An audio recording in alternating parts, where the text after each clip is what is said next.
আপনারা যারা আছেন সবাই একবার যে জবান আল্লাহ দিয়েছে সেই জবান দিয়ে একবার আল্লাহর নামটাকে স্মরণ করব ইনশাআল্লাহ। নারায়ে তাকবীর।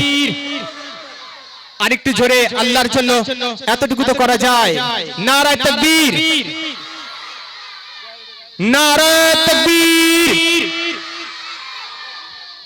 অসংখ্য ধন্যবাদ সকলকে। আমাদের আব্দুল জব্বার ভাইকে ব্যাচ পরিয়ে বরণ করে নেবেন আক্তার ভাই।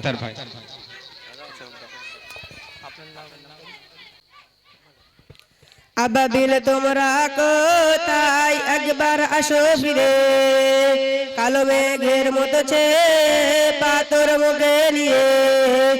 আবাবিল তোমরা কোথায় একবার আসো ফিরে, কালো মেঘের মতো ছে পাথর মুখে নিয়ে। ধ্বংস যেমন করেছিলে বেদিন